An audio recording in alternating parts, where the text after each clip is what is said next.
Lorsque Anne, dans sa stérilité, patientait pour les choses terrestres, elle a obtenu 0 résultat. Si tu veux finir frustré dans la vie, patiente pour les choses terrestres.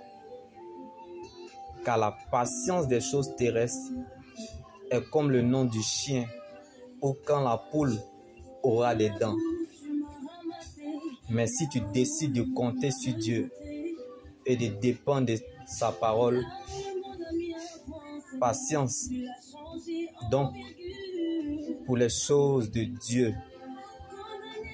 Car Jésus n'est pas venu pour les cas urgents, mais pour les patients. Car Dieu sait délivrer de l'épreuve ceux qui lui appartiennent. Et il est un refuge le jour de la détresse pour ceux qui connaissent son nom, ceux qui se confient en lui et ceux qui l'honorent.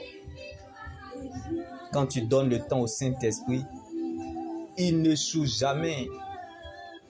Comme Anne a commencé à pleurer pour les choses de Dieu, elle a donc obtenu son Samuel malgré sa stérilité.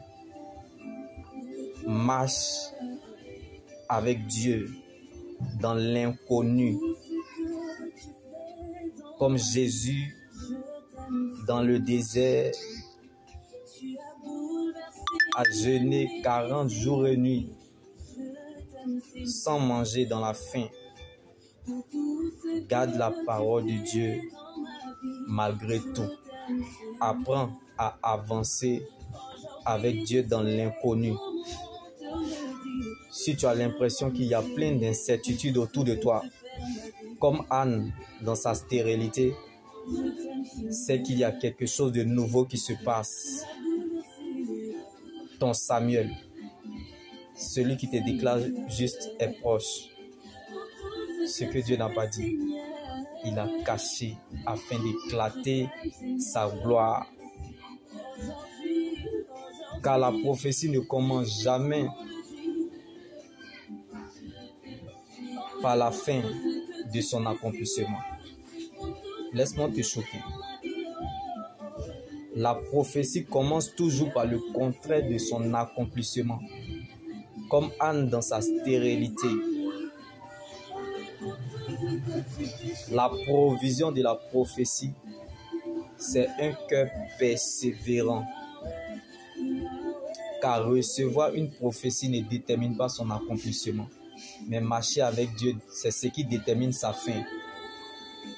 Tu ne seras jamais déçu, ni perdant, quand on obéit à Dieu. Tu ne seras jamais perdu. Comme Jonas s'est retrouvé dans le ventre du poisson. C'est par la repentance que la direction de Jonas a changé dans la digestion du poisson. Si le ministère de la condamnation a été glorieux, c'est que le ministère de la justice est bien plus glorieux encore. Comme le premier Adam est une âme vivante, mais le dernier Adam est un esprit vivifiant. Donc même si tu ne vois aucun signe avantageux jusqu'à présent, sache qu'il y a une fin qui t'attend. Tu es plus grand que ton aujourd'hui. Même si le temps est contre toi, rappelle-toi que lorsque Dieu te donne une vision, excuse-moi pour le thème, rappelle-toi, lorsque Dieu te montre une vision, c'est qu'il t'a donné la provision. Donc la parole de Dieu est notre position. Il n'y a pas de vision sans révision. Donc, le désastre pour un être humain, c'est de perdre la vision de Dieu pour sa vie. Lorsque vous êtes sans vision, vous devenez la provision des autres, bien-aimés. Quand Dieu veut élever la vie d'une personne, il ne lui donne pas de l'argent, mais plutôt un conseil. Je suis avec toi. Il n'y a pas de vision sans action. Donc une vision sans action est un rêve. Et une vision sans discipline ne connaîtra jamais son accomplissement. Comme la colère de Moïse n'a pas pu faire entrer Moïse à Canaan. Dieu accorde, mais c'est notre désobéissance qui tue la gloire. Mais comme Dieu ne se répand pas de ses dons et de son appel, Josué n'a pas eu besoin de monter à la montagne et de regarder Canaan afin de rentrer à Canaan. Josué a eu juste besoin d'avoir la connaissance et la révélation du Dieu de Moïse afin de rentrer à Canaan. Donc tu n'as pas besoin des prophéties futures.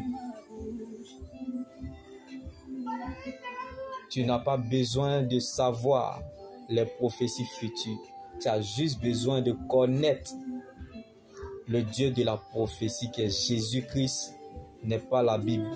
Il est la parole de Dieu et la seule prophétie qui ne rate jamais son but.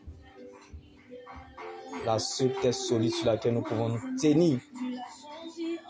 Elle finit toujours par remettre chacun dans le couloir de sa destinée. Alors, ce que Dieu a décidé de faire avec toi, ça peut plaire ou ne pas plaire aux gens. Mais personne ne peut te remplacer dans ce couloir. La parole de Dieu, je ne sais pas si l'espérance en la parole de Dieu fait vivre, mais moi, elle m'empêche de mourir sur la route de la vie éternelle. N'abandonne pas ton couloir, bien-aimé. Réside dans ton couloir, reste dans ton couloir, demeure dans ton couloir, habite ton couloir.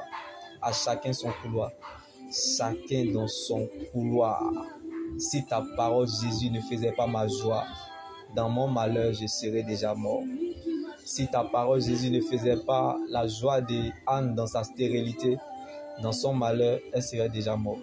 Si ta joie, Jésus, ne faisait pas la joie de David dans la vallée, dans son malheur, il serait déjà mort. Si ta joie, Jésus, ne faisait pas la joie, si ta parole, Seigneur Jésus, ne faisait pas la joie de Jérémie dans le trou, dans son malheur, il serait déjà mort. Si ta parole, Jésus, ne faisait pas la joie de Moïse dans l'esclavage, dans son malheur, il serait déjà mort. Seigneur, si ta parole ne faisait pas la joie de Joseph en prison, dans son malheur, il serait déjà mort. Seigneur, si ta parole ne faisait pas la joie de Paul et Silas en prison, il serait déjà mort. Seigneur, si ta parole ne faisait pas la joie de Gédéon dans la faiblesse, il serait déjà mort. Seigneur, si ta parole ne faisait pas la joie de Jonas dans le ventre du poisson, dans son malheur, il serait déjà mort. Seigneur, si ta parole ne faisait pas la joie de tous ceux qui ont reçu les guérisons dans la Bible, dans leur malheur, ils seraient déjà morts. Alors, bien-aimé, rappelle-toi que tous les aveugles qui ont reçu la guérison dans la Bible n'ont pas vu Jésus, mais ils ont cru en la parole de Christ. La parole de Dieu est comme un feu, un marteau qui pulvérise la roche. Alors sois sage, car le temps finira par te donner ce qui te revient. Car Jésus a mis en toi une pierre qui fait obstacle et un rocher propre à faire trébucher. Shalom.